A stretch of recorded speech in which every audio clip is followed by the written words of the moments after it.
Good evening, everyone. Excited to have you all here as we welcome you on November 15th, 2022 to our hybrid program. This program is sponsored by the Health Resources and Services Administration of the U.S. Department of Health and Human Services. Our grant numbers are listed for your review. Tonight, I would like to give you an overview of our evening. Please be sure to use the code at the end so that you can get credit. The code is listed and it will expire on November 16th at 5:30 p.m. Feel free to take a screenshot. We will also share it with you at the end.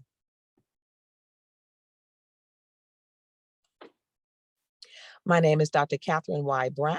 I'm an assistant professor in the Department of Family and Community Medicine, and I also serve as Director of Communities of Practice and Dissemination at the National Center for Medical Education, Development, and Research at Meharry Medical College under the leadership of Dr. Patricia Matthews Juarez and Dr. Paul Juarez.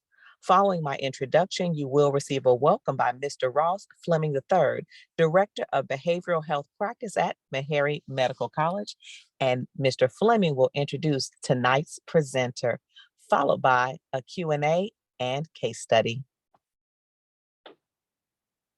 As a gentle reminder, please mute your microphones during the presentation, but we do encourage you to use the chat box for questions and comments. At this time, we invite everyone who is virtual to share your name, organization, city, and state in the chat. If you are in person, we invite you to mingle as well. Let's connect on social media. Please follow us on Twitter at PCTCOP. If you hear something great tonight, and we know that you will, please share it on social media using that hashtag PCTCOP. We also invite you to share your social media handle in the chat box, and we will be sure to follow you. Save the date. Remember, tonight's presentation is part of the monthly Behavioral Health Workforce Education and Training Interprofessional Integrated Health Education Series. Our next program will be January 2023.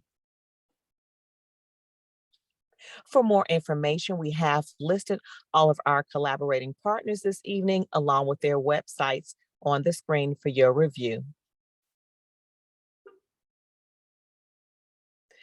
Meet the team. We work under the leadership of Dr. Patricia Matthews Juarez. You've met me. Our psychiatry team is listed. Also, our team in the Department of Family and Community Medicine. We have our AHEC team and the BHWET team under the leadership of Mr. Ross Fleming III, and collaborator is Mrs. Veronica Burns. At this time, I'm excited to introduce you to Mr. Ross Fleming III, who will take over and also introduce tonight's speaker. You are in for a treat, everyone. Enjoy.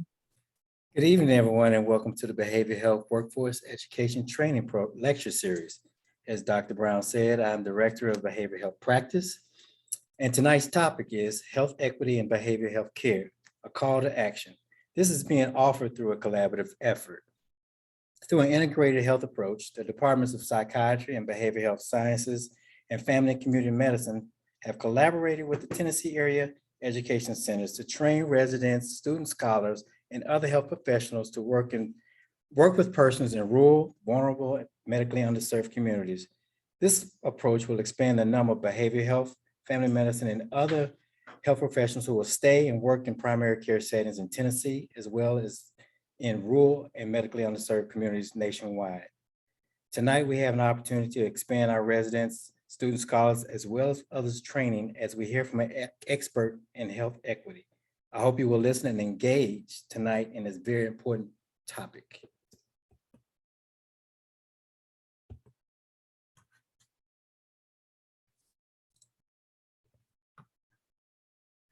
Tonight, we have a very special young man here with us this evening.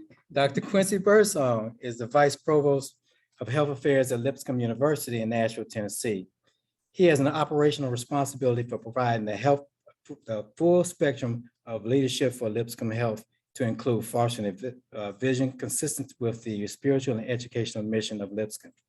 Dr. Byrdsong is responsible for cultivating relationships and building partnerships externally, elevating the visibility of Lipscomb Health, and creating greater opportunities for collaborative partnerships between the Lipscomb University, the healthcare industry, and other organizations with common interests in improving community health. Before coming to Lipscomb, Dr. Byrdsong served as Associate Vice President for Research Administration at WellStar Health Systems, the largest health system in the state of Georgia. In this role, Dr. Byrdsong served as the institutional official and Chief Research Administration Officer with operational oversight of all research administration activity, and served as a liaison to pharmaceutical sponsors and other funding agencies. Dr. Byrdsong has served in several capacities in academic affairs and health science education. He held the role as Vice President of Academic Planning and Strategic Initiatives at Augusta University, where he was the institution's Chief Academic Planning Officer and oversaw strategic partnerships with Augusta and surrounding communities. He also served as Associate Vice President for Academic and Research Affairs for Health Sciences at Virginia Commonwealth University. At VCU, Dr. Byrdsong was the Chief Health Science Academic Officer with oversight over the medical schools of medicine, dentistry, pharmacy, nursing, and allied health. Dr. Byrdsong also held positions at Morehouse School of Medicine and locally at Meharry Medical College and Vanderbilt University Medical Center. Dr. Byrdsong started his career as a science teacher in Williamson County in the school system. Dr. Byrdsong is an avid public speaker and frequently speaks to audiences around the world on topics of health sciences, education, clinical trial administration, and research ethics. Dr. Byrdsong received his bachelor's and master's degree in biology from Middle Tennessee State University, as well as a specialist in education at MTSU. Dr. Byrdsong was in the first cohort of Patricia Roberts Harris Fellowship in Biology. Dr. Byrdsong went on to receive his doctorate in education degree from Tennessee State University. He is certified IRB professional and a certified clinical research professional. Dr. Byrdsong is the past president of the Society of Clinical Research Associates and a member of the board of directors for Association of Accreditation of Human Research Protections Program. I give to you, Dr. Quincy Byrdsong. Thank you. Thank you. Thank you. Nice. Welcome. Thank you. Okay. All right. Thank you all for coming tonight. I know that there's a lot of things you could be doing tonight. And thank you for coming here to learn more about this very important component, this very critical part of our work as healthcare professionals. As Mr. Fleming said, my name is Quincy Byrdsong. I don't necessarily consider myself an expert in health equity, but there's no way you can be a healthcare professional and not be concerned about health equity. There was an article written in the Harvard Business Review that said one of the 5 most critical priorities for the healthcare profession is the fact that some people have really, really good access to care and really good health outcomes. There are other individuals that have terrible access to care and terrible health outcomes. So all of us as healthcare professionals, whatever our particular area of expertise is, we have to think about why there is a gap between access to healthcare and healthcare outcomes. And so I want you all to engage me in a discussion and conversation. I have slides and all that kind of stuff, but I want to hear from you all as well. I don't know if you all knew that you all won't have to talk tonight, but you all are. You're going to have to talk tonight. And if you don't talk, then I'll call on you. I have no problem doing that. I used to be a school teacher and I call on people all the time. So I'm very comfortable with calling on you if you're sitting there and you act like you don't want to talk. So before we get into this, I want to know what you all think health equity is. And I will start with you, young man. What is health equity? Your own definition. Obviously it's not. You see how critical that is of the topic? You say health equity and the lights go out. So, yeah.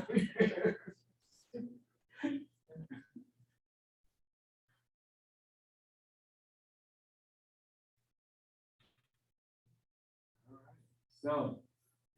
Okay, I would say that health equity is ensuring that everybody gets equal care that's specific to certain or the particular individual that's coming in. Okay, so we had this shown that said equal care. We're going to come back to that because that's a very important piece because there's a lot of assumptions when we say equal care. So I'm going to come back to that. So hold on.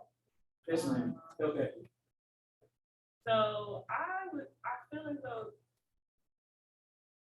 equity kind of gives people the opportunity to get the care that will assist them in their needs specifically, instead of just giving everybody the same care that could be, it could technically be equal, but it could not be specific to their needs. Right, kind of. Yeah, dovetail off piggybacking what you said. on what you said, because Very good.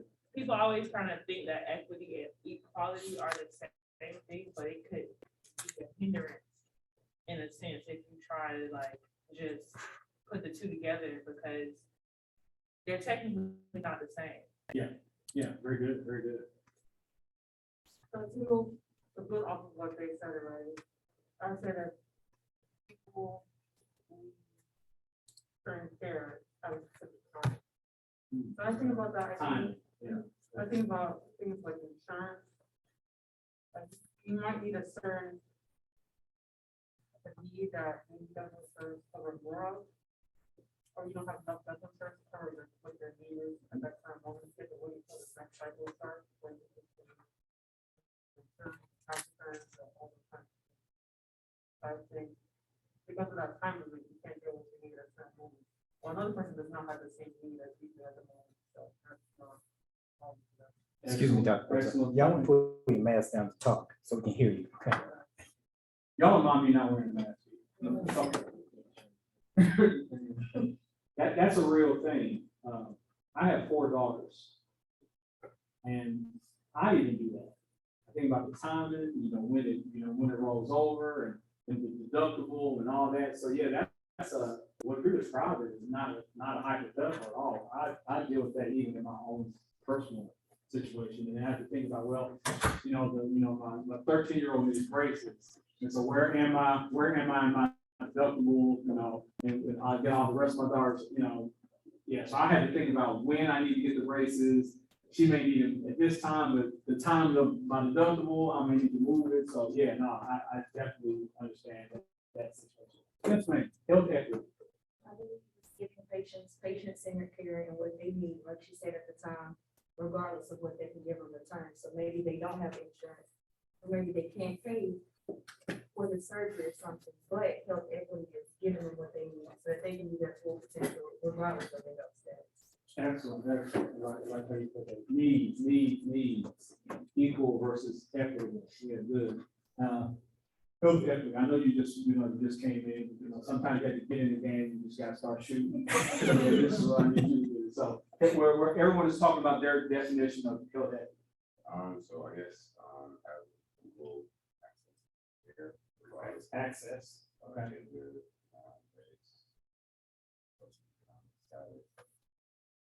So those things should not impact access to care. Yeah. All right. Yes, sir. Yeah, from the little that I've learned through this program too, but I think it's health equity has to do with kind of reducing or finding a way of getting the lack of, or finding a way of, I'd say getting rid of the disparities, but it has to do with disparities, I guess, and finding the disparities and kind of combating the disparities that can lead to health inequity. I guess. And therefore, health equity is I think it's a systemic approach, but it's it varies between populations and such. He used the word disparities. In fact, he used the terms health disparities.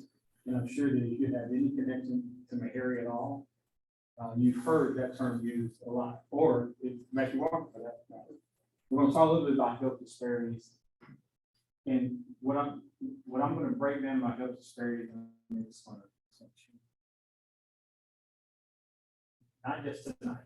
It's gonna change how you look at health disparities, because Mr. Fleming can tell you, when we first started having these conversations a few decades ago, the conversation around health disparities has substantially evolved to where we really know how we can use data around health disparities to really improve healthcare. And so we've really come a long way in how we talk about it. I'm gonna let you in on a little bit of that evolution tonight.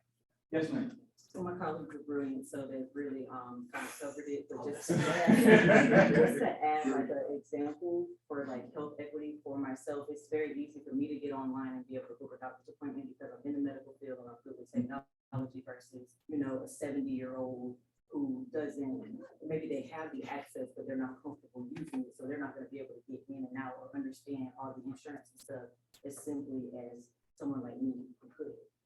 Yeah. And great example. Let me give you a couple examples of just what I've witnessed as an executive at Wellstar Health System. So we had, you know, the COVID-19 vaccine has been made available through emergency use authorization. And it was available, right? I'm a Wellstar, I'm a C-suite member, I'm an executive at Wellstar. First group of individuals that got the COVID-19 vaccine wasn't the front line. Wasn't the people that were cleaning the facility who could not work from home. Wasn't the people in food service who could not work from home. Wasn't the first line nurses, first responders. They didn't get the first. You know who got the first round of COVID-19 vaccine?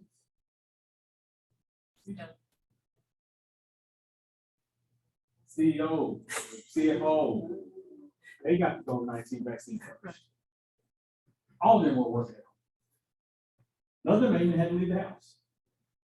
So to your point, you know, there are some systemic things that are in place that are causing inequities.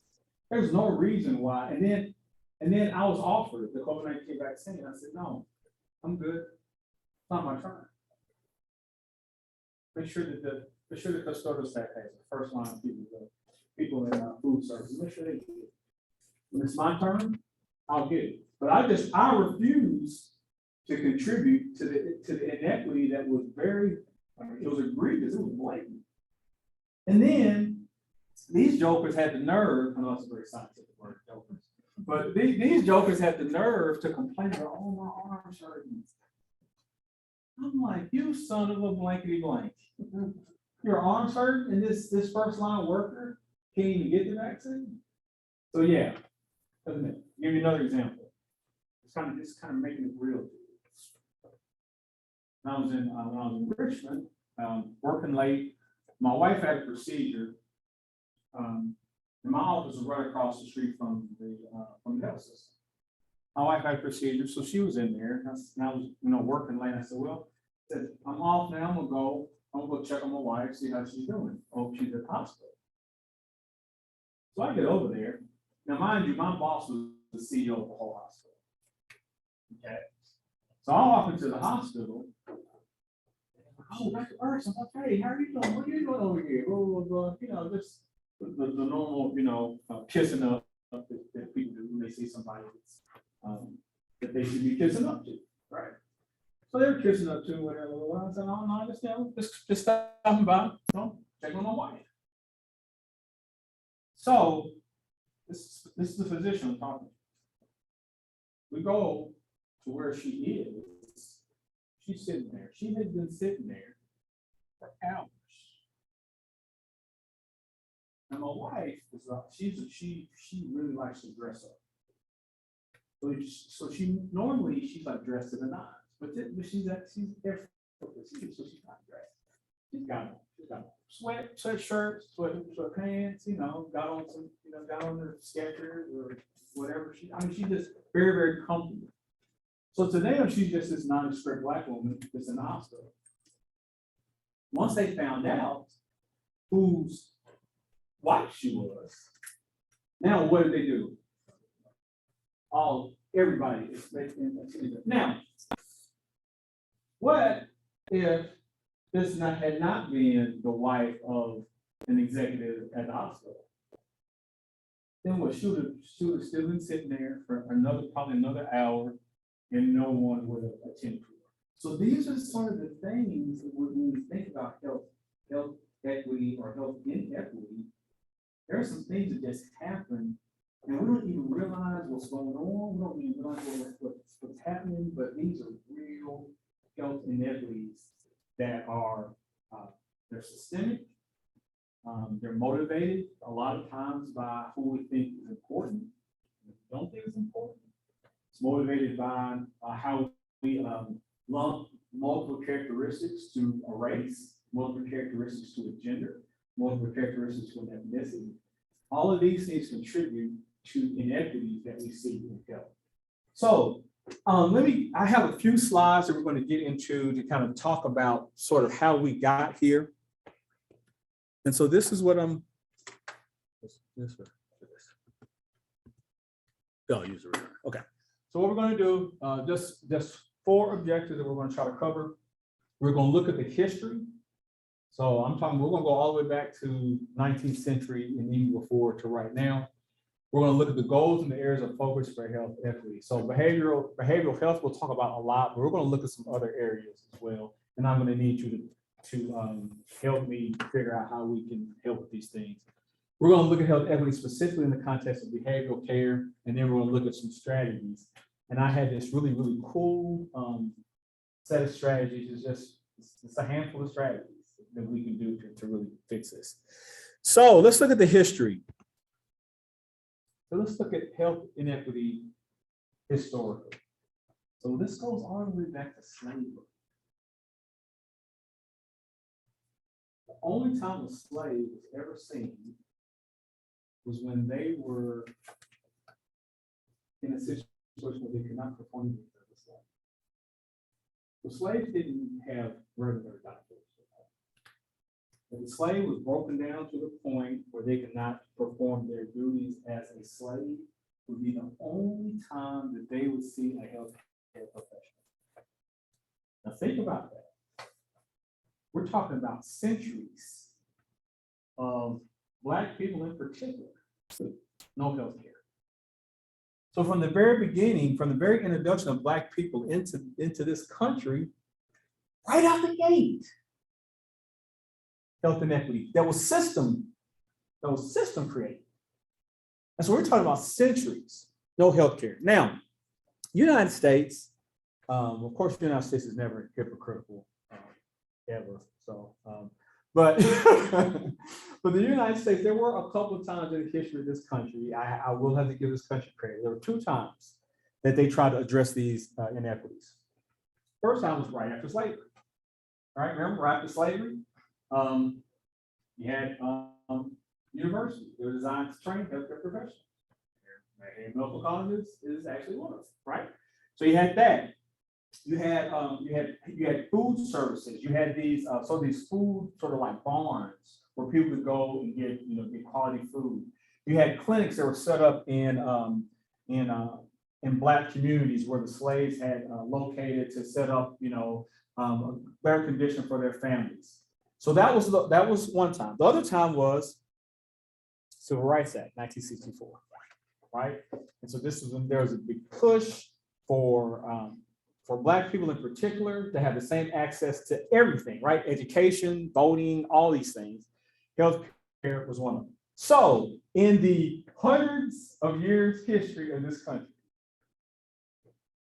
only 2 times that we can actually mark in the history of this country where there was a meaningful, a concrete effort to fix health inequities.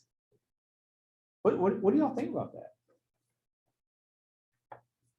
Yes, sir.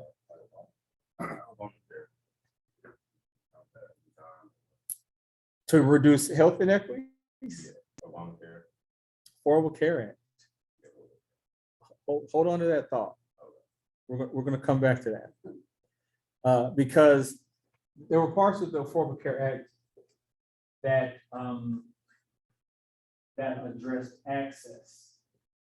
So the access part, I think I would agree with that. But there were some other systemic things that the Affordable Care Act really couldn't touch, because the Affordable Care Act didn't deal with how people were treated. And how people are treated is a big part of the health inequity, right? How women are treated, how racial minorities are treated.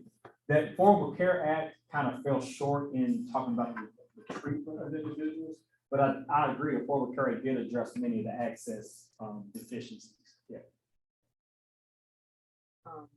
Like you were saying, there was a long time without healthcare, and then right after that, when Black people were, like going to the doctor, we were being experimented on, so that created a mistrust. So now, even today, even if we have access to healthcare, we're 2 steps back because we don't want to go because we're scared of the doctor.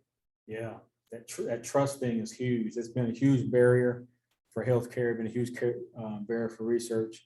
And we're actually going to talk about some historical things that have created that mistrust. And so health inequity continued, after the Civil Rights Act, obviously, after Reconstruction, obviously, is continuing to go on now, because it's still that notion that there's one group of people that is important and it deserves good health care, other people don't. It's right for everybody to have health care access. We are still, not even in 2022, we're still not there yet. So let's continue to look at some more health inequity, gender health inequity. So there's a lot less data on gender health inequities, but they do exist. Now, the U.S. did make some meaningful efforts for gender equality, but it wasn't around healthcare. It was about things like equal pay, right, and political opportunities to be in political office, opportunities for education, but not really anything about health. And so there's a lot of gender inequalities. It costs more to insure a female. I don't know if you knew that. So because it costs more to insure a female, sometimes females incur more healthcare costs than men do, which inherently causes an inequity. Right? Even before we even talk about it, that's the inequity. So, and then, but as you think about it, that's a messed up inequity because women make less money. But it costs them more to have good health. Johnson and Eldridge, right? Y'all remember Johnson and Eldridge, Surgeon General? United States has what? Great sick care. What was the rest of it? Terrible health care. Right. You said, well, United States is good about if somebody's sick, throwing a pill down their throat or giving them a shot, but terrible about what? Keeping people from getting sick in the first place, which is the whole concept behind preventive care. So we got gender inequity, we got racial inequity. Let's keep going. So let's talk about something that happened right there at the end of the 1920s. There was a disease called syphilis. And you read this with me, but this is how syphilis was described. A mysterious epidemic, hitherunto unknown, which struck terror in all the hearts by the rapidity of its spread, the ravages it made, and the apparent helplessness of the physicians to cure it. Sounds eerily similar to how we described COVID-19 that came out. The helplessness to cure it, rapidity of the spread, right? Some of the same language. Syphilis was the COVID-19 of the 1920s. Now, why am I bringing up syphilis? What does that have to do with health equity? Well, I'm glad you asked that question. Y'all ask good questions. I can tell that. Well, it was a health inequity.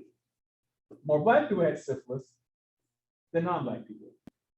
And so what we had was between 1929 and 1931, Public Health Service, they got into it, right? They said, let's see where syphilis is really, really having an impact. So they found a county in Alabama, Macon County, Alabama. It had the highest prevalence of syphilis, just the visual, 36%. So imagine that. Every 10 people you see walking the streets of Macon County, Alabama, 4 of them were syphilitic. That's astonishing. And every 10, 4 were syphilitic. and most of them had not been treated. What do we know about the population of Macon County, Alabama? 89, 90% what? They were educated, but not classy. They knew enough to make a living for their family, mostly agricultural skills. But a lot of them are carpentry skills, plumbing skills. I mean, they were skilled, but not educated in the way that we classically look at being educated. So reading level was spotty, right? Because most of their skills were in more manual labor. So there was a health inequity. So what happened? The responsible thing happened. Julius Rosenwald, a contemporary Booker T. Washington. Everybody knows who Booker T. Washington is, I hope. Contemporary Booker T. Washington. Booker T. Washington, you know, was responsible for what putting the blueprint together of what the Tuskegee Institute, right? Booker T. Washington was someone that believed that slaves should monetize what they learned as slaves. And whatever skills they learned, they should use it to, make livings for their family. Julius Rosenwald was a contemporary of Booker T. Washington and a patron of the Tuskegee Institute. So Julius Rosenwald said, hey, I got money. I'm going to fund a treatment program. I'm going to treat these syphilitic people in Macon County, Alabama. So he poured in a lot of dough into treating Macon County, Alabama, right? That's what he was supposed to do. There's in health inequity. You got somebody that was a responsible philanthropist that's going to fix this health inequity. That was the responsible thing to do.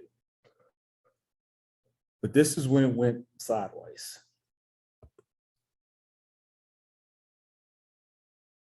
We're still talking about Black people in the Deep South in the 19th. Well, this Jewish philanthropist said, I'm going to fix the health inequity. The country still looked at this group of people as what? They're second-tier citizens. Yeah, we want to fix this epidemic, but they're Black. They're in the Deep South. And as far as the United States is concerned, this is not a population that rises to the level of importance that we need to make sure that they're taken care of. So this is the Dr. Thomas Morrell. He was part of a study to follow those individuals that were previously part of the treatment program.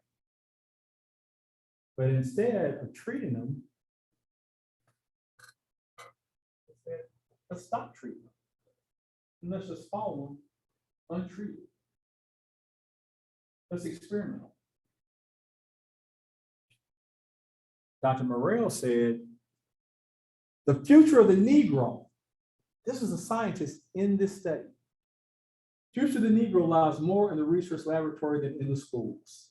Dr. Morrell said, if any Black person gets sick, we need to make them a guinea pig. I don't care what their illness is. We don't need to be educating them. That was what they thought about Black people in the 19th. So this form was part of this study. And I'm not going to read the form for the interest of time, but they say things like special treatment, free food, free room and board, special, free, things like it's your last chance. You see the language that you're using? This is language that would convince someone that is in the Deep South, that has bad blood or syphilis.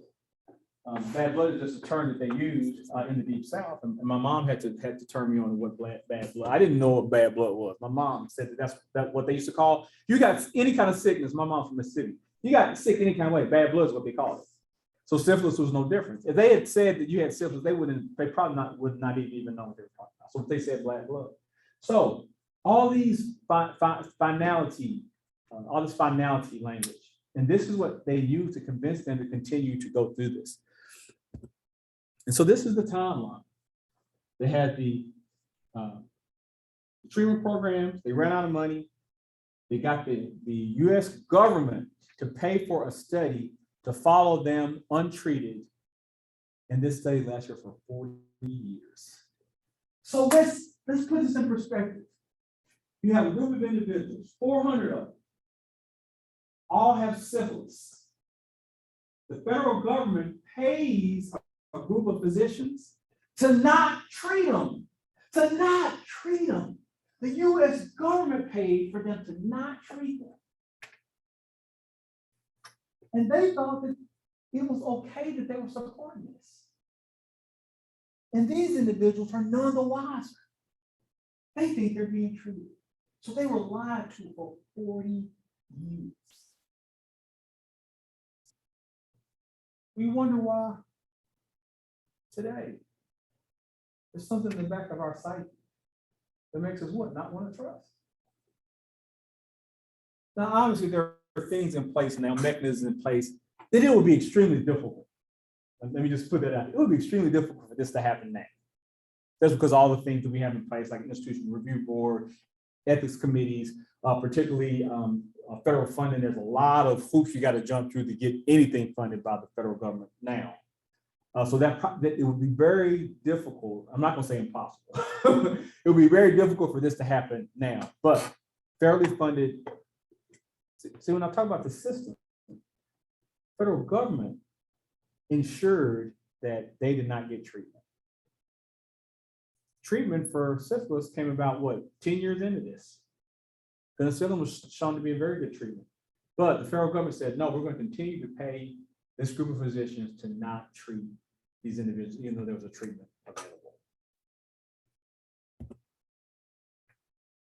You get another example. I'm laying my bowl in my water right now. Laying my foundation. Here at Relax. Cervical cancer, seen at Johns Hopkins. Her cells were cultured and you couldn't kill them. Just kept reproducing. And they became known as HeLa cells. I know any of you have worked with HeLa cells.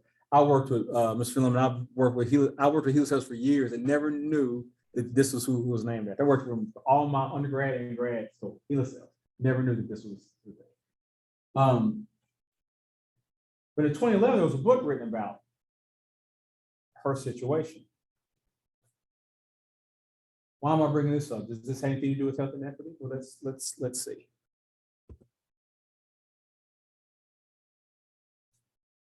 Does anybody know where she was seen in Hopkins? Oh, health inequities. She was seen in 1951, right? She was seen in the colored ward. Now, so what? Colored ward. The Hill-Burton Act, if you want to look that up. Hill-Burton Act was analogous to the Plessy versus Ferguson ruling. Plessy versus Ferguson said what? You can have separate facilities for black and white as long as they are what? Equal, right? Plessy versus Ferguson, separate but equal.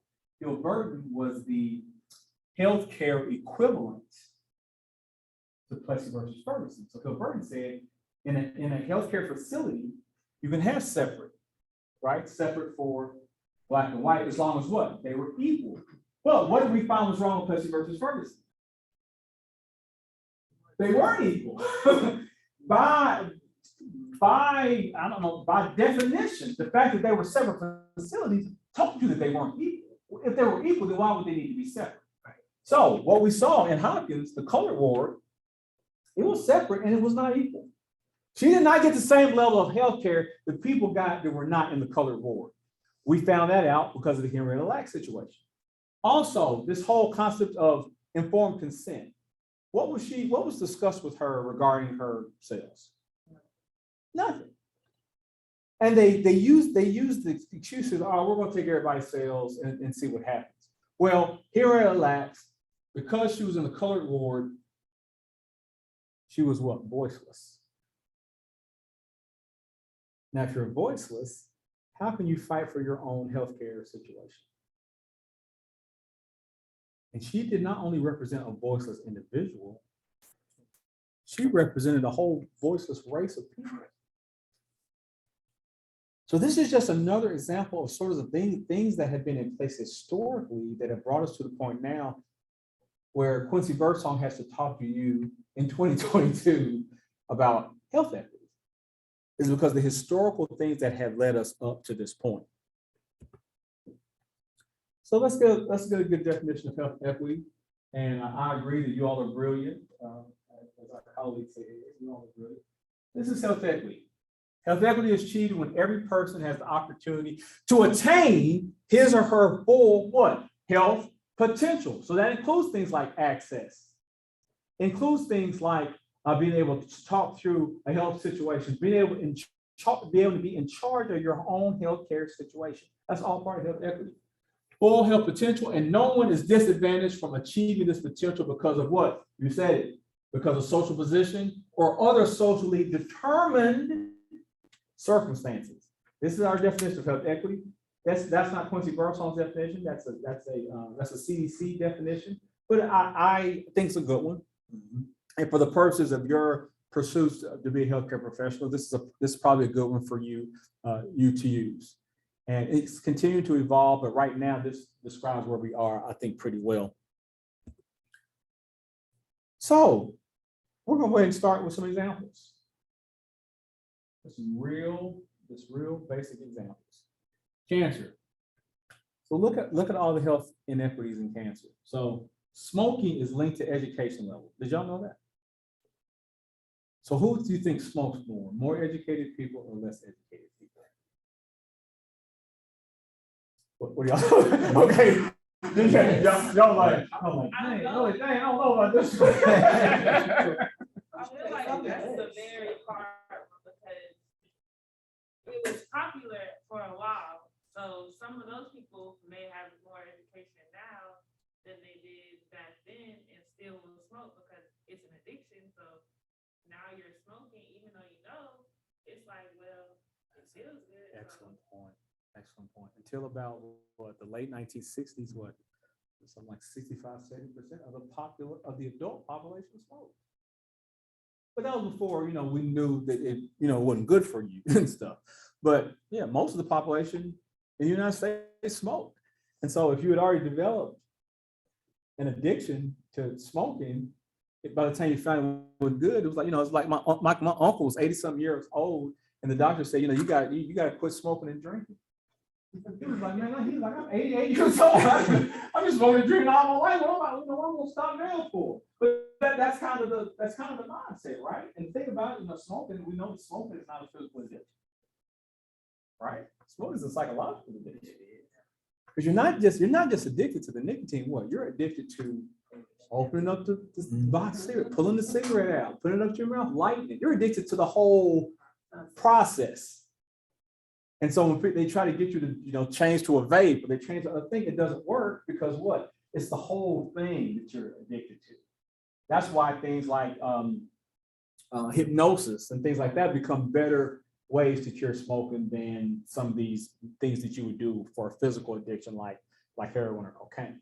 So smoking, so to your point, now the less educated smoke more than the more educated, because the idea is that the more educated know all of the ways that smoking is bad for you, not just about your lungs, but about your heart and about, fatigue and stress and all obesity connected to all this stuff.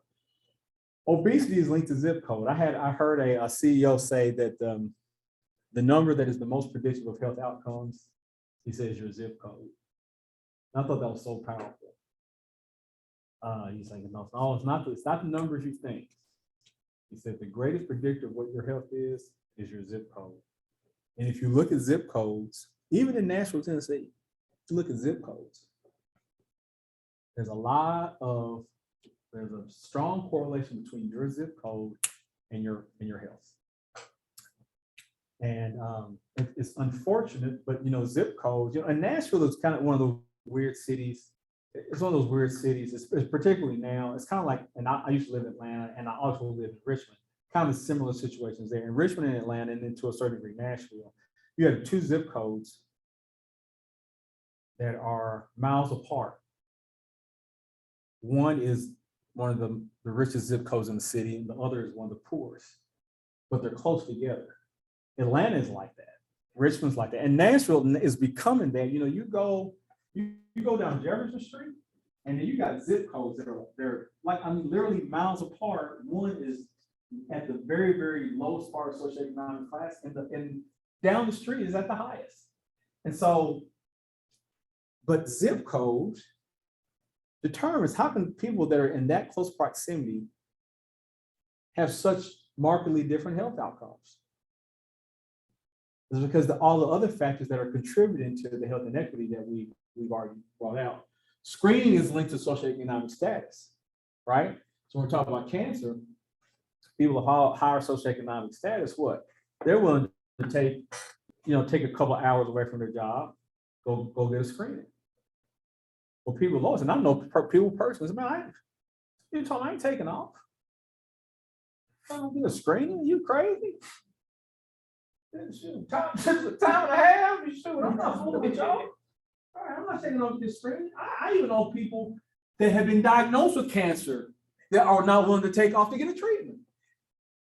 Right? Socioeconomic status is causing an inequity as it relates to cancer and screening in particular. So I just a real life example, my uncle driving home from work one night, blacks out at the wheel, runs into a tree.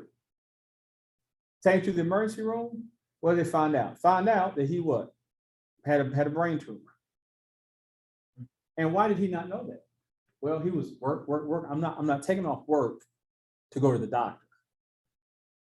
Because he needed to make that money. He needed to know exactly how much money he was going to make on a regular basis.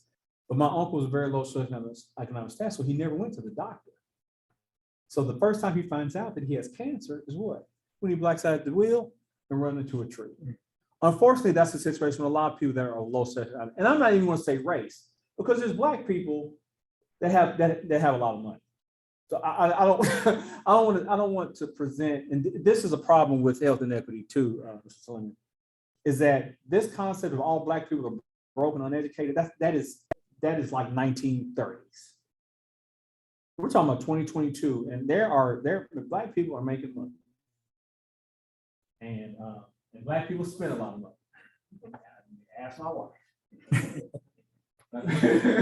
And black people are educated. Black people are doing well. And so this notion that they're all broken and uneducated, yeah, that is a terrible depiction. It's borderline a racist depiction. If you think because someone is minority that they're broke and that they're uneducated. But then that's another presentation I'll do for y'all. And then so the data we collect for cancer inequities, incidence of cancer, mortality, 5-year survival, that's sort of the number that we use, and then screening. So let's keep looking at some of these other conditions. Chronic disease, there's an inequity there. All non-white races and ethnicities are more likely to have diabetes, hypertension, they have lower life expectancy than white people. This appears to be regardless of socioeconomic class. Why is that regardless of socioeconomic status? You deal with different aspects of the world when you're in a different market. Like if in the minority group, so your stresses are different. And so stress can greatly impact your health. Stress. There's two things that I tell people two things I tell people. The best way for you to be healthy is control the 2 S's. Reduce your stress, get more sleep. If you're able to do I know that's like, yeah, look, not rocket science. If you're able to do those 2 things, you will improve your health. 85% of your levels will go up if you just sleep more and reduce your stress. However, there are stresses that are inherent with sometimes our race, right? There are things that I had to deal with as an extremely educated and accomplished Black man. Things I had to deal with that are my white counterparts just don't have to deal with. They don't have to deal with the assumption that I'm not as smart or I'm not as organized, or if I do something, then I'm labeled as confrontational. When my white counterpart does the exact same thing, that's a strong leader. So now I have to temper what I do. That provides a level of stress. I just can't come to work and just be Quincy Byrdsong. I have to watch how I speak to people. I have to watch how I carry myself. Even during the course of a meeting, Black people are dismissed in meetings, particularly in an environment that's mostly white. So I have to deal with knowing I could have the best idea for the organization, but knowing at the same time it will probably be dismissed. I had to find another way. I had to find different ways to be successful in my environment that my white counterparts don't even have to worry about. So there's things that are inherent. Now, what does that do? That affects my blood pressure. If I'm diabetic, which I am, that affects my levels. And it's subtle things, but they affect my levels. So regardless of my education, socioeconomic status, there's certain things that I have to deal with as a Black man that my white counterparts just don't have to deal with. And they're attributed to, like I said, to multiple intersectional factors. And so I think you hit on that. Oral health. Disparities there. I have some dental students in this room that are going to fix all the oral health issues in this region of the country. I'm putting it all on you, no pressure, but y'all are going to fix it. Race at worse oral health in minorities compared to whites. Y'all probably have, that's probably played out in what you've seen. Gender, men have worse oral health than women. Did y'all know that? And why is that? Yeah, men typically are not diligent about going to the dentist. And so their oral health typically suffers from that. Socioeconomic status, oral health is worse in lower socioeconomic populations. Where we see this really play out is what in rural Tennessee, a place like Mississippi, Arkansas, right. Georgia, these rural areas, very low socioeconomic. And then, and people make all these little just inappropriate jokes like, oh, the teeth, they ain't got teeth over in that county, blah, blah, blah. And it's sort of tongue in cheek, but I mean, now that's not a joke anymore. You go into rural parts of Tennessee, I mean, they literally don't have teeth because their gum disease has gotten to the point where their gums can no longer even hold their teeth in their mouth. And it's because low stress, it's not a priority. And the other part is the system, right? The systemic part. If you're in one of these rural counties in Tennessee, how far do you have to travel to get to a dentist? And then we're not talking about 20, 30 miles. We're talking about 80, 100 miles. And then dentists don't want to go in those communities and set up their practice because they'll go broke in there. They'll be there a month and they won't be able to make any money. So it's sort of this catch-22. No one wants to come there because they won't make any money. But the worst oral health stats are in those communities. So how do we fix it? It's going to take dentists that are willing to take 2 or 3 days out of a week, set up 3 or 4 hour clinic, and meet the needs of these communities. COVID-19, we saw it again. So Black persons more likely to get infected, hospitalized, and death.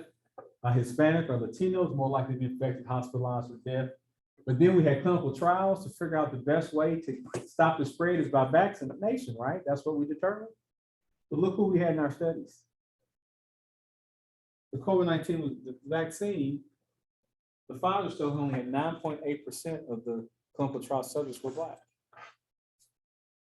So if you're Black and you took the COVID-19 vaccine, it was an experiment. I know that's harsh language. You were an experiment. I was an experiment. Because it wasn't tested on me or people that looked like me. But we rolled it out. Anyway, I don't know how it affects a Black person. The Latino population was a little bit better, but not a lot. Now, we say that we understand there's health inequity, but the thing that was supposed to help, we didn't even get that right. This is 2 years ago. So are we really serious about addressing health inequity? Or is it something that we just continue to talk about? And by the end of the talk, we'll come up with some strategies. So let's talk about behavioral health. because that's what the focus of this talk is. So blacks versus whites. So I just found out that you're not supposed to capitalize whites anymore. Supposed to stay lowercase, but you can capitalize blacks. Or if you're putting together a manuscript for a journal, look, that's free. Yeah. You can't capitalize whites anymore because it said it promotes them as superior. Yeah, see, I didn't know that. I got turned on to that because I'm an editor for many journals, and that was one of the things that I had to, if they were doing MLA or APA or whatever, all of them have agreed that whites should no longer be capitalized. So I did not capitalize here to set a good example. So mental health versus behavioral health, is there a difference? Talk to me. What's the difference between mental health and behavior?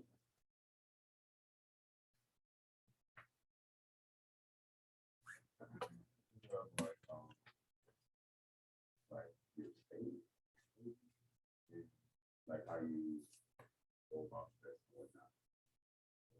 Like, I guess behavioral health is like more so like that causes you, that alters your behavior.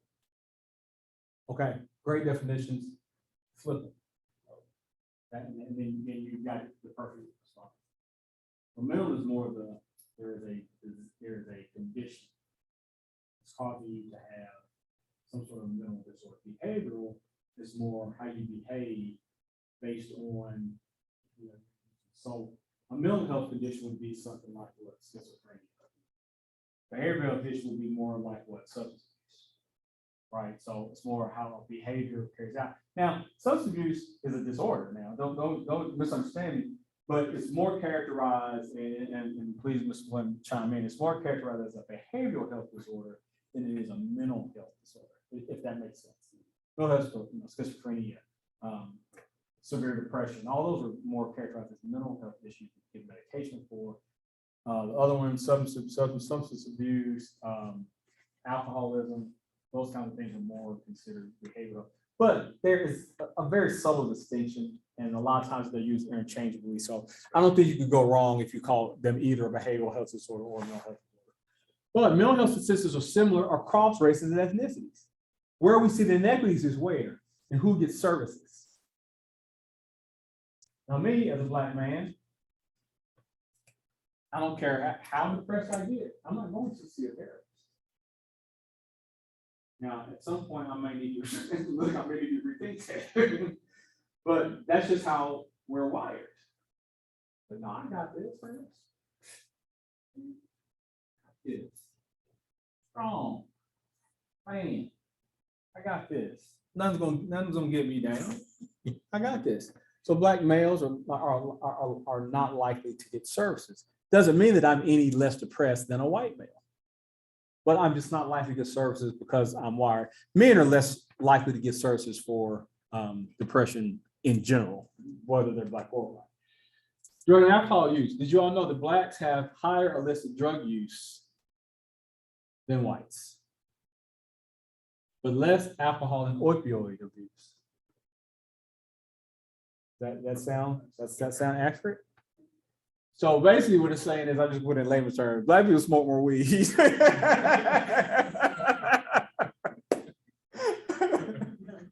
don't want to put that in the slide because I don't know if he's gonna post this on something. I don't want to say that in the slide. But yeah, essentially what it's saying is Black people do their thing with weed, white people do their thing with alcohol and opioids. Now what's interesting is health inequity, right?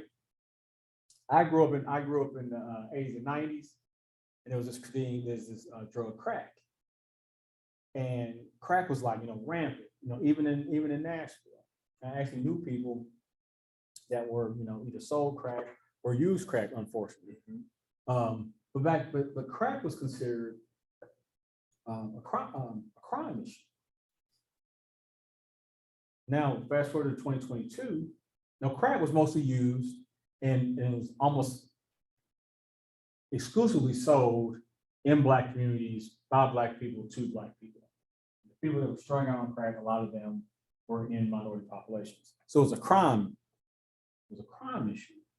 Remember, war on crime. Fast forward to 2022, now opioids are the thing, which is primarily abused by white people, but we call opioid a mental health issue. I'm like, but hold a second.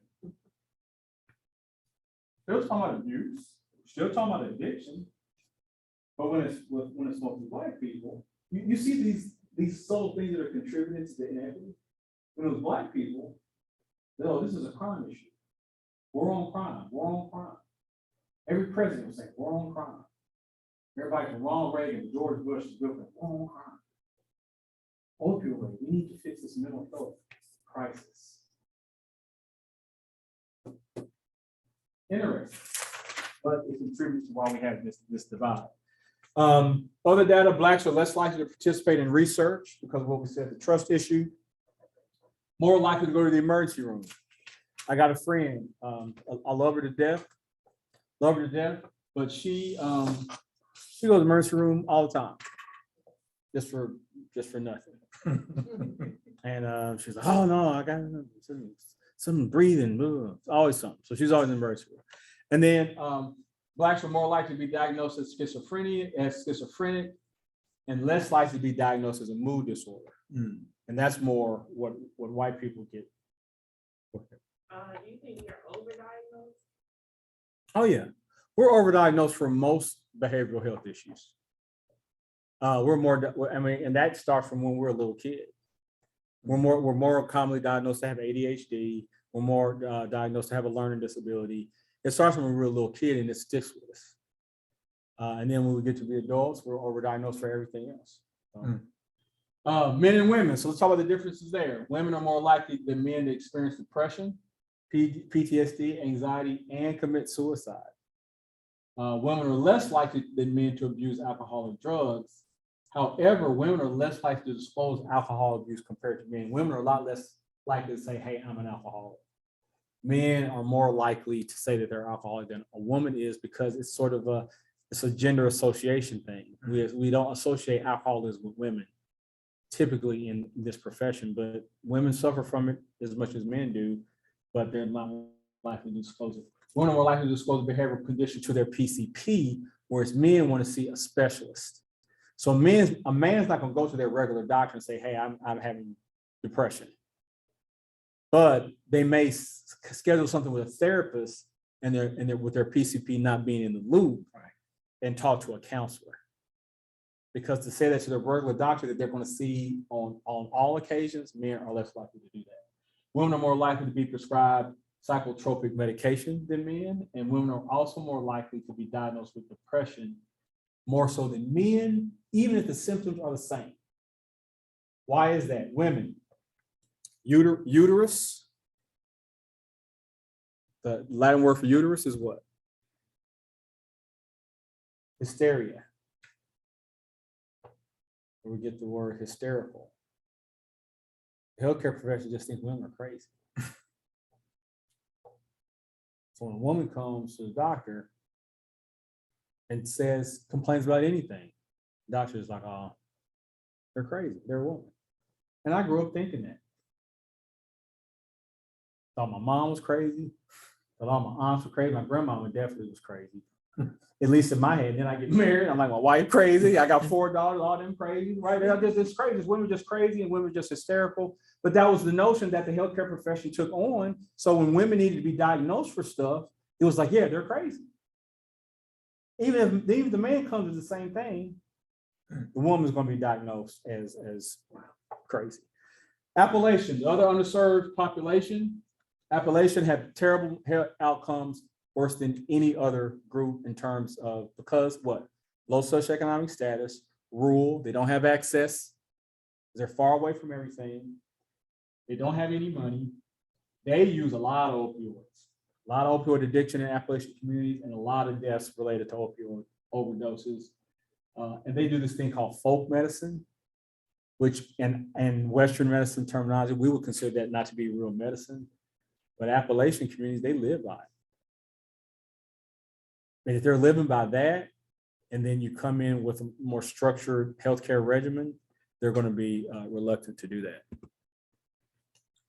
And these are just some other examples. Latino, Hispanic community, less likely to have a behavioral disorder than non-Hispanic Latino communities, less likely to receive services. They're less likely to have a disorder, but even when they do, they're less likely to receive services. Their young people are really, really bad off from behavioral health standpoint. The adults are okay, but the young people see their parents really, really trying to fit in, and it's actually causing them stress. And so we see a lot of conditions with them. LGBTQ, they're more likely to have a behavioral health disorder. And they're also more likely to receive services.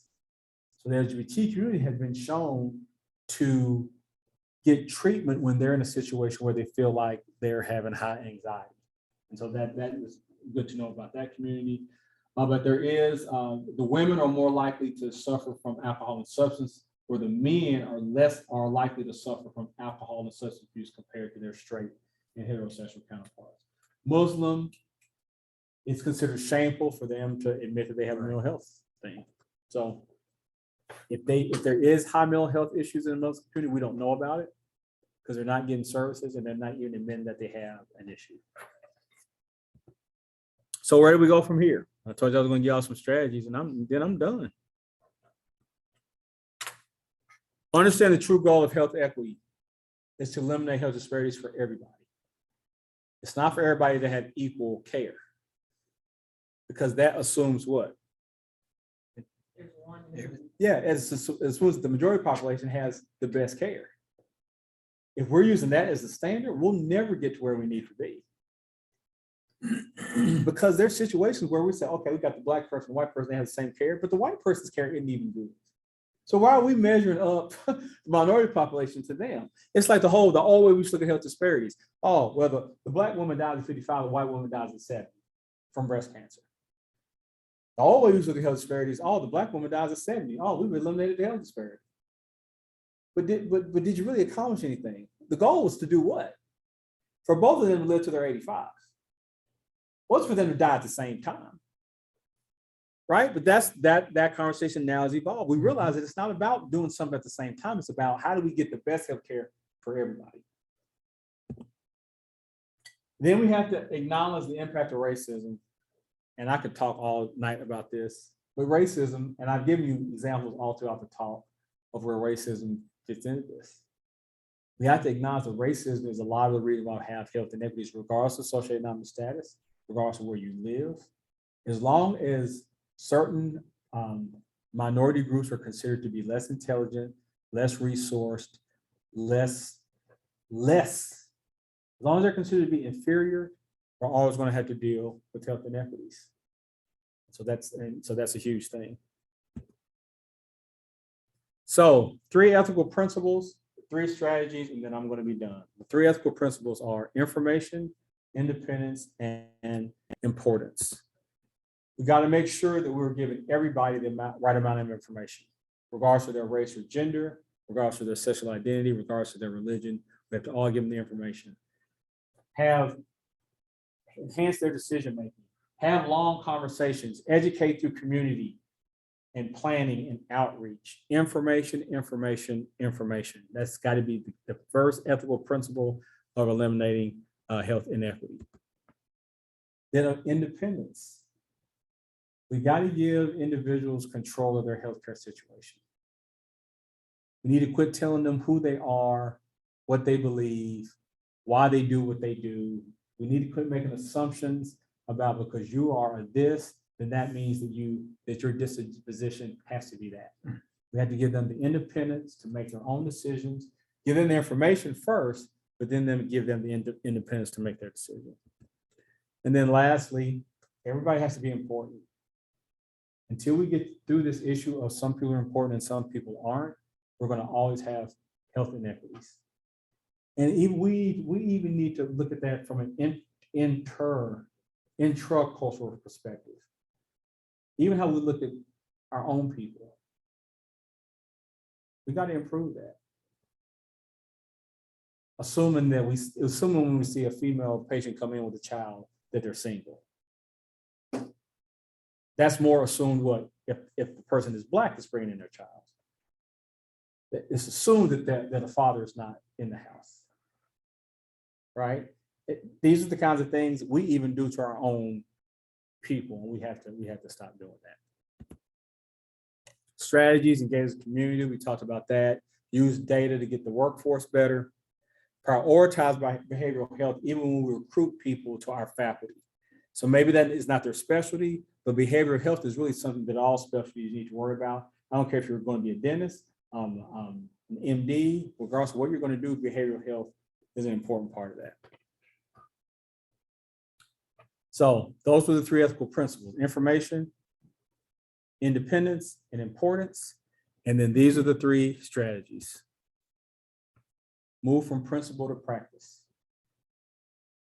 Malcolm X was asked, why are you not excited about the board versus Topeka, Kansas? Right. He said, why are you not excited about that? Y'all remember that interview with University of California, Berkeley? He said, why are you not excited about that? He said, it's a victory you can talk about. It's a victory you can't show. He said, it's a victory in principle. It's not a victory in practice. Health equity, we talk about it more than we ever have, but that's principle. When the rubber is meeting the road, what is really changing in the healthcare setting? The fact that we're talking about it more, and every conference I go to, there's a track, right? Health equity track, diversity and inclusion track. Everybody's hiring a chief diversity officer. Every hospital is hiring a health equity officer. That's principle. Everybody has an equity committee. That's principle. Practice. What concretely is being changed in our profession? So we've got to move from having these committees and these positions and talking about it. We got to move into what? Practice. What is actually changing? What are we doing to make the change? Principle to practice. We got to converge advocacy and allyship. Allyship says, hey, I'm going to connect to this person who doesn't look like me, that's from a different culture. That's allyship. Advocacy says, I'm not only going to make my one-on-one connections better, but I want to make sure that everybody's one-on-one connections are better because I believe in the cause of health equity. Allyship just says, oh, male, female, let me look out for her. But advocacy says, I'm gonna look out for everybody. And in fact, if I see somebody not looking out for somebody else, I'm gonna call them on it. That's advocacy, as opposed to allyship. And then the last one is, we gotta track the destination with deliverables. How do we know that we're successful in eliminating health inequities? Is it those stats that we talked about? That's part of it. But it's the climate. It's about how we feel in these healthcare settings.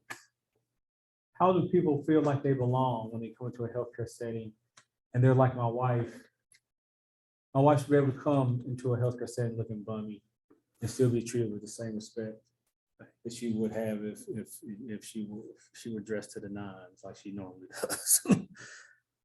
How do we know that we are where we need to be? How do we know what success looks like? We have to be able to measure it, and we have to know who's measuring it, how often they're measuring it, and who is accountable for making sure that this happens. Continue to ask yourselves the right questions. What do you value? What does your organization value? Who do you work with? Who do you serve? How will you harness the differences in the population you serve? Are there issues of isolation that you can address? These are just examples. Continue to ask yourself, continue to stretch yourself, continue to challenge yourself with these questions. And remember, at the end of the day, although there's a trending focus on health equity, it is a historical concern. I took y'all all the way back to slavery. And just because we're talking about it a lot in 2022 doesn't mean that this just started in 2022. This has been going on since the United States was created. Multifaceted and intersectional. It's not just about me being Black. It's about me being a male. It's about me being straight. It's about me being a Christian. I mean, I could go on and on. It's about me being a veteran. I mean, I can go on and on about all the ways that I identify. So you can't just look at me, oh, he's black, so he thinks a certain way. Well, there's other things that make up, I'm multifaceted, everybody in this room is multifaceted. Conversation around health equity, got to move from principle to practice and track the destination to deliverables. I just shared that strategy. And at the end of the day, health equity is about how all of our health is better, regardless of who we are, where we're from, and who we identify with. So that's it. That's it. Comments, questions, discussion? Sure. Would you consider health disparities and health inequalities opioid addiction? Opioid addiction is more prevalent in whites than blacks. Do I think that health inequity is part of that? Can you repeat that question? The abuse. Can you repeat that? Yeah. can you hear me? So do you think health inequalities and health disparities are part or major reason that white folks are more prone to opioid addiction than blacks? Yeah, I think that there's a lot associated with it. So here's the thing. Opioid use is what they call fashionable or correct. And it first showed up in terms of its prevalence and use of it, showed up for that white community. So it became kind of a cool thing. You had an issue with pain, you had soreness, you take an opioid, and but then it became an abuse. And the abuse was really prevalent in predominantly white community. Now, why did it not hit the black? Well, several reasons were. Opioids, when they first started being prescribed with regulations, were very expensive. And so it wasn't like you're taking a diabetes drug and you have 10K or insurance, you get a whole bottle of metformin for 13 cents. You don't get it worth it. At least, and not initially. I mean, you're talking about paying $150 for a 7-day supply of opioids. So it was not one that, not even a affluent black community caught on. So we saw a divide from the very beginning of who used opioids, kind of similar to what we saw. But yeah, I do think that is part of the divide. And opioid addiction is a big deal. It has not been associated with crime. People are not getting shot in the street for opioids like we were for crack.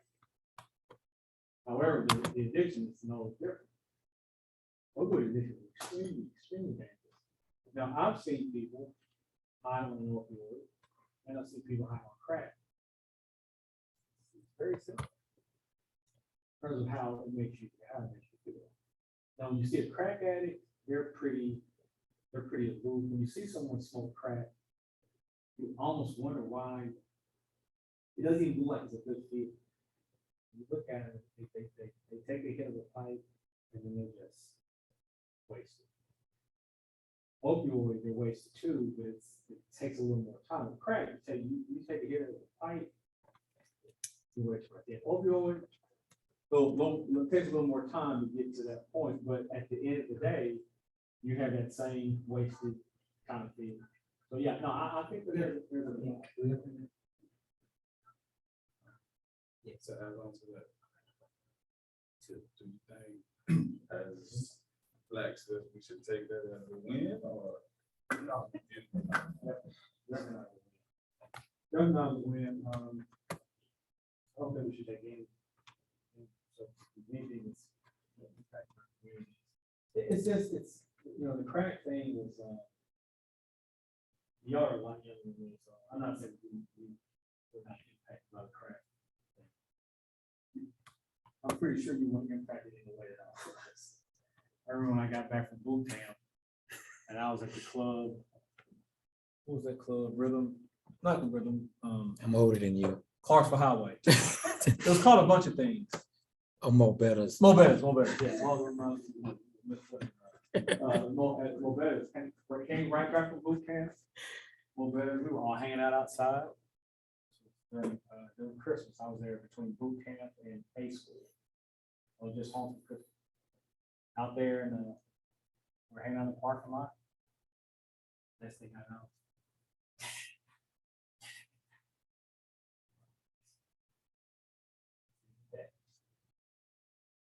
Turns out, yeah, happen to be one of the biggest, crack distributors. He was a kid, freshman year. Now you think like, okay, I was in danger because I could have got hit, but it was surgical. They didn't want anybody with this guy. He was the only one that got hit, and it was a surgical execution of but you think about it, is those are the kind of things that I saw, and these were all related to the distribution of crack. So it's not a win, maybe opioids, it's not get the community shut up, but it's still impacting specifically the race of people in a negative way. So just because it's affecting us differently than them, I wouldn't, that would be a stretch to call it a win. My hand on the corner. Any other comments before we get to our cases? Does anyone else have any questions for Dr. Byrdsong? Just Oh, look, a lot of people. unmute Hey, y'all, look at this. unmute your mic or put your questions in the chat box, please. He has a question. So, information. Strategy.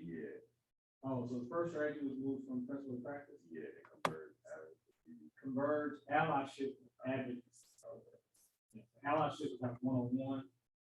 Advocacy is you supporting the entire cause. Yeah. Are there any other questions for Dr. Byrdsong? And those are all Quincy Byrdsong original. Those are his originals. So when you cite them, you would say, hey, I got that. I didn't get these.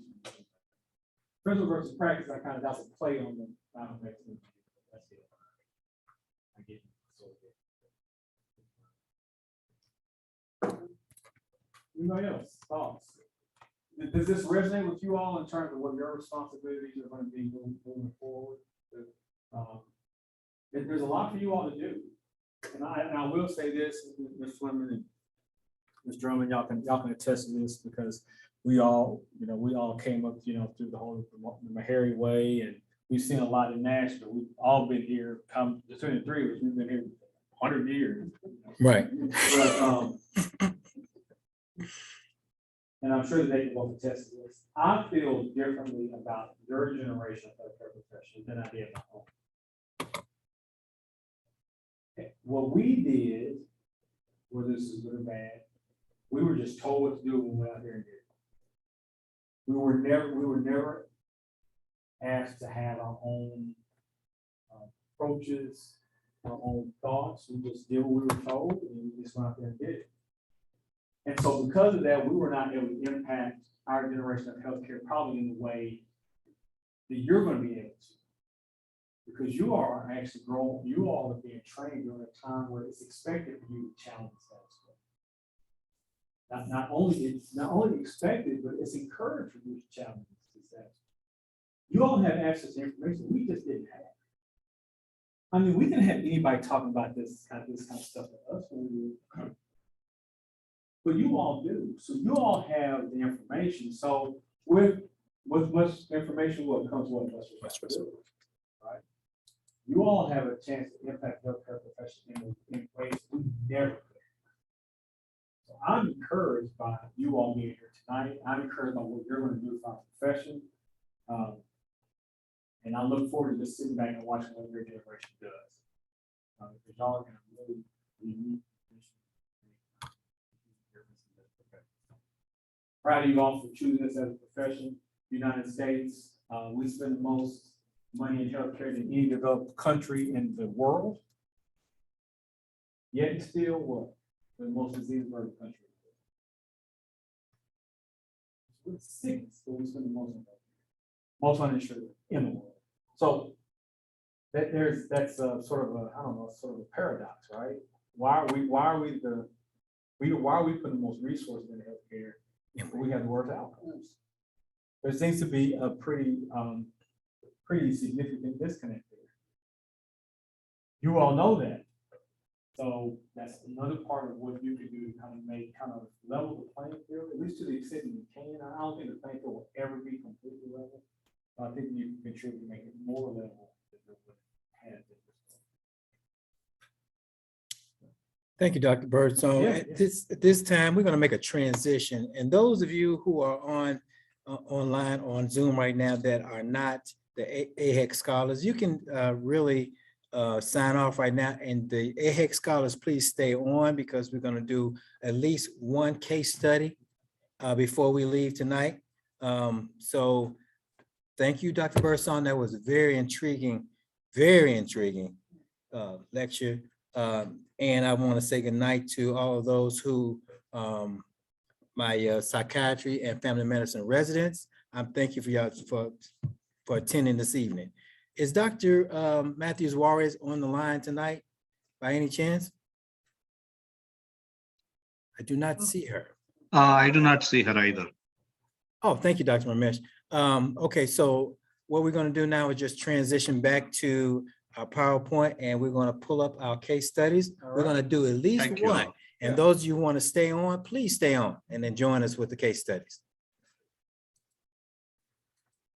All right, so we'll just do the second one because that's the shortest one. Second, just one. Just do a real quick one. But there's a lot of meat in this one that we can talk about. So. Oh, so y'all gonna do the case? Yeah. Oh, look, I need to give a long one then. No, look at they're like, look, man, don't get carried away now. Dang, we done listened to you for an hour and a half. No, so let's look at this case. It's a really simple one. So we talked about the Appalachian population. So we got a 64-year-old Appalachian man presents with advanced lung cancer. We talked about Appalachian as a part of this region of the country. Remember what we said about that population?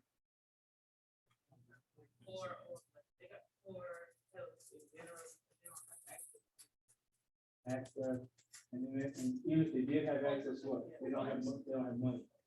Resources are low. Access, they had to travel 80, 90 miles just to get to a healthcare professional.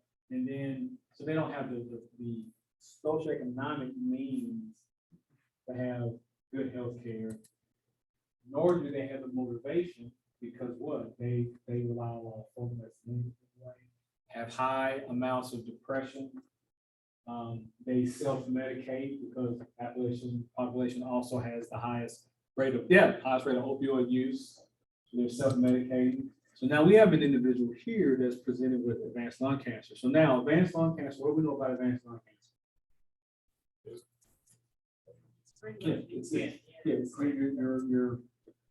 The chances of recovery from advanced lung cancer are very, very remote. Lung cancer is probably tied with breast cancer. It's probably the most aggressive solid tumor cancers, right, that we're really dealing with. It has advanced. So this, and he's 64, so he's old. Older. Okay. So advanced lung cancer. Now, combine this diagnosis of advanced lung cancer to what? He's also severely depressed. He's not just severely depressed, meaning, oh, having a bad day. He's actually done what? He's actually trying to kill himself. So now, let's put all this stuff together. Appalachian, so he has the stress of being in the Appalachian, no access to care. It's a dismal existence in terms of being able to be in charge of your health situation if you're in Appalachian. But so the compound is he also has lung cancer and he also suffers from depression. All right, so let's continue to look at the case. There is currently few effective treatments to statistically prolong life with his kind of cancer. Lung cancer, and he has a particularly aggressive form of it. His oncologist has a clinical trial protocol for a new therapy. All right, just added a wrinkle. The trial. So this population is going to immediately be thrown off. But you're not only are you not using their folk medicine or their proven treatments in the event that they're able to get to a position. You're talking about something that is completely experimental. Now, advanced lung cancer, depression. Now, the only chance you have, okay.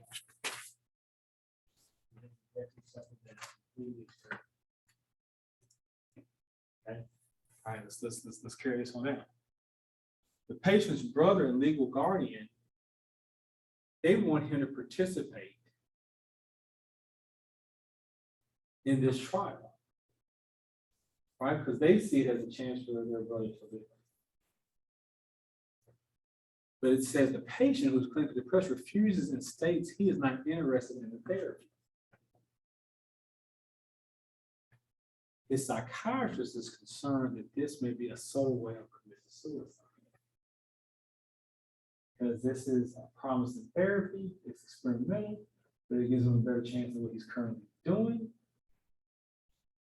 Depressed, psychiatrist says, I think the reason why he doesn't want to do it is because he feels like this can go ahead and take him out, which is what we said at the beginning of this case, what he wants to do anyway. All right, so considering the influences of health equity, how should this situation be? I'd love to hear you all's thoughts. And this is behavioral health / mental health, right? Because this is depression. You're talking about behaviors of suicidal ideation, which is considered a behavioral health concern. So yeah, thoughts. Please put your thoughts in the chat box if you're online.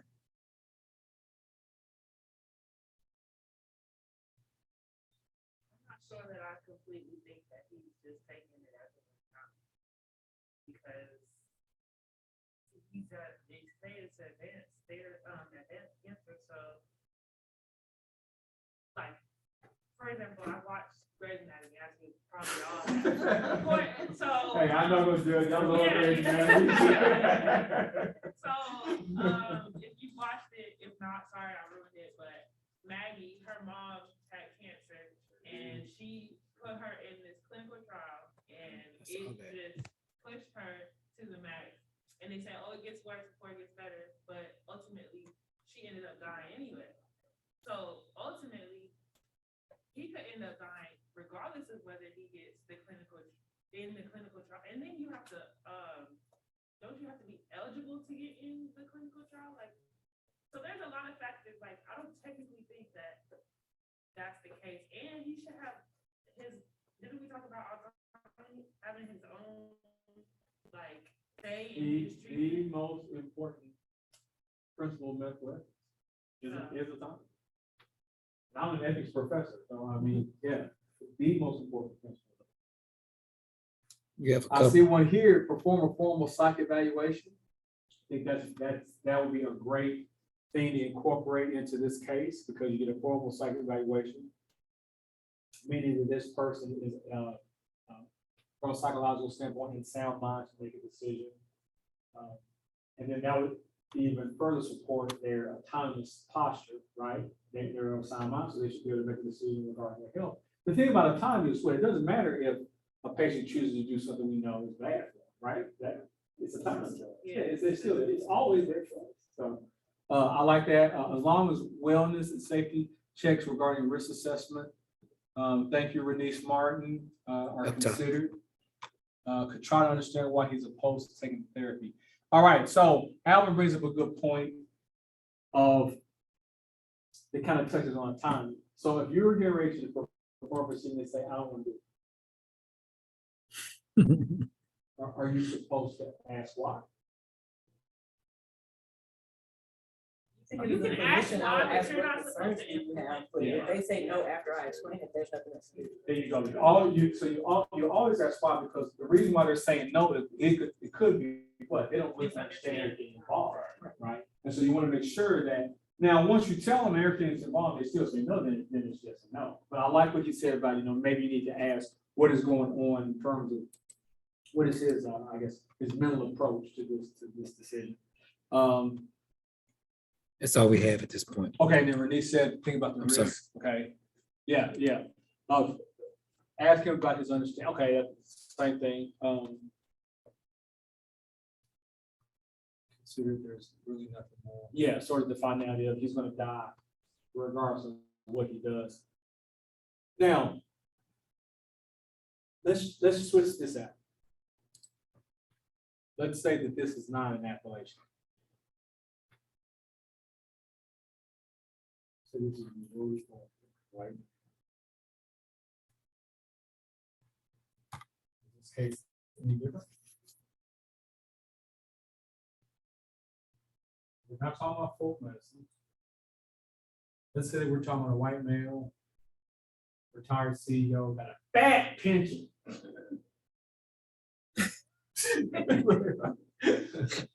Does that change this case in any way? He probably would go for it, because that's a man who's lived the long life and probably continue to live life. So, How would we look at his depression and his suicide attempts? We look at me different. job related, more so than just life related. Yeah. So we would be able to look at maybe the genesis of these feelings, but at the end of the day, it's what? See, this is what I'm talking about. This is how we have to health equity. And at the end of the day, what? He's still depressed and he's still trying to kill himself. So health equity says it doesn't matter if they're killing themselves because they live in Appalachia, or if they're killing themselves because they hate being in the C-suite with all of those stuff up people. At the end of the day, health equity says, well, it doesn't matter. They're both depressed and suicidal. But see, where we mess up in health equity, this is why I brought up the thing, if we change them out, we look at things that are really irrelevant. So we would look at, we would look at a white male retired CEO differently than we do a rural, no running water Appalachian. But that's why we have health equity. Is because we're not looking at the things that are really in play that will help us make the right decision for their health. Right? So it shouldn't matter who I'm plugging in. White male, white female. We talked about the motivation. The LGBTQ community is a lot more depressed. Doesn't matter. They're depressed because they're LGBT, or they're depressed because they're in rural Appalachia, or they're depressed because whatever reason. They're black men in America. At the end of the day, I have to look at how does this depression impact how I treat them, and how does their suicide ideation impact how I treat them, and how does their time still get preserved regardless of what their motivation is? Yes, ma'am. I think as a clinician, there's way too many people in this room. I think that Good point. it shouldn't be a doctor-patient conversation. I hear what you want, but you're not the patient, so it really doesn't matter, so that you can have an open and honest conversation without the pressure of people like, oh, this is what I want you to say. Like, it's too many people in here. Yeah, it is. It's really confounding this entire interaction. A sort of related thing here. The patient brother and legal guardian want him to participate with the patient's case. They want him to do what they want to save his life. What about the, Why is there? So is their opinion matter here? Not the clinician. Yeah, And see, there's being the mentally. yeah, that's the thing. He must be. There you go. He just can't make his own decision. That's good. I was hoping somebody would pick up on that. Legal guardian has no say unless you are not capable of making a decision. So because somebody's my legal guardian, I'm making decisions that they don't like, they don't get to activate their legal guardian status. I'm of sound mind to make my own decision. Legal guardian, legally authorized LAR, all that stuff, all that surrogate proxy type of stuff. It only gets activated if the patient cannot make, or the patients need to be what? not of, psychological capacity to make your own decision. You go ahead, something. No, well, what I was gonna add though is, take out the family part and put in a team of, your social worker, your primary care physician, your behavioral health, psychiatrist, the whole team, which the patient can make to these people on the team. What'll happen if I'm at home after I had this therapy? Do we have anybody to come see me? Do you have anybody that I can, if I don't have any housing, where can I get housing? And we're talking about Appalachia right here. On this particular. So the whole coordination. The whole Okay. coordination of care. That's gotta be taken into consideration. Yes, Yeah, sir. let's say that he does it and it's better. Yeah, that's not the end of it, right? What about the medications that he's gonna have to take at post this clinical trial? Can he afford them? Yeah, that's exactly. Can you get to them? Yeah, so these are all the kind of things that you have to consider. So I just want to throw out just a quick case, and if you want to make these slides available to I the will. class, you can. There's a couple other cases, but these are just cases that I just want you to think through. So all these cases they're based on real cases that I've seen in my career. So they're not entirely hypothetical, but they're cases that kind of make you think. There are so many nuances to healthcare that could create, even before we know it, we create a health inequity. So we have to make sure we are cognizant of those things, that we are, truly in tune to them, and make sure that we're not the reason why health inequities continue. That's it. That's it. Thank you, Dr. Byrdsong. Great class. Thank you so much, Dr. Byrdsong, for doing those case studies for us. And everybody that's online on Zoom, thank you for staying online and participating with us in the case studies. I will make this slide deck available to anyone who wants it. And again, does anybody have any last questions before we sign off for the evening? Thank y'all for all of you joining Zoom. Good luck to you all in all your future endeavors. Okay, do we have anything? Denise says, thank you. You have a lot of thank yous. William Thomas, got a lot of thank yous. All right, thank you guys. And I'm going to sign off right now. Thank you for attending. I appreciate you guys. Thank you.